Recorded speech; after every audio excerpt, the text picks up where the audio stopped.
There's another question that came in. What about those students out there? I mean, this has been a pretty kind of anxiety-provoking time for everybody, and for students who, in the past, maybe have struggled with emotional problems, mental health issues, who have been perhaps a bit set back by this, and who will be all of a sudden, thrown back into the normal, whatever the normal will look like. A question: what can we do to reassure them, and maybe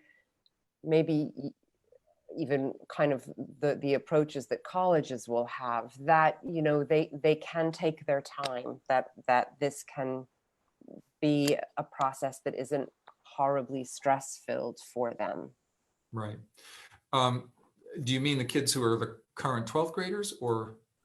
I think it could probably be for 11th or 12th, probably more 11th, because they're going to start that application process, and they're hyper stressed, we'll say. Right.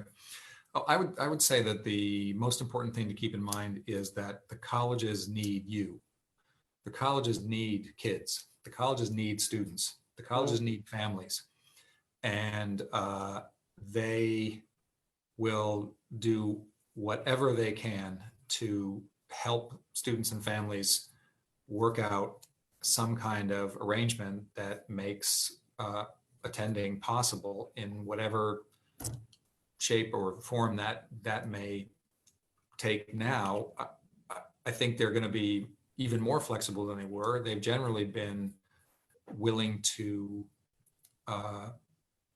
work with kids on an individual basis. I think of this often with respect to financial aid. Families feel like it's a scary thing to call a financial aid office because they're going to tell us how incredibly expensive it's going to be for us to attend that institution. But the financial aid office people are there because they want to figure out ways to get kids to their institution. Their job is not to say no. Their job is to say, the admissions office has admitted you.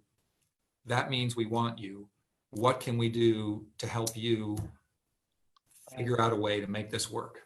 And on a bigger scale, that's the attitude that the college has across the board. They especially if they admitted students, they have already made a commitment to you, and they have an institution-wide desire to make that work if they possibly can.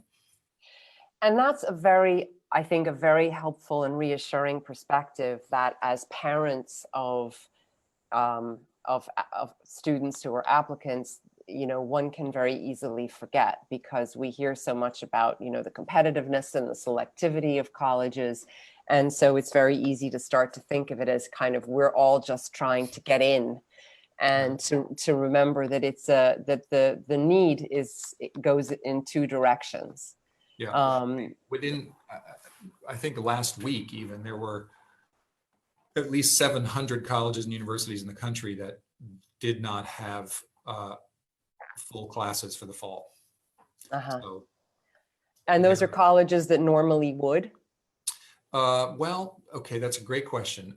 The answer is that the preceding year at the same time, so year to date, there were 300 plus colleges in the country that didn't have full classes, and this year it was over 700.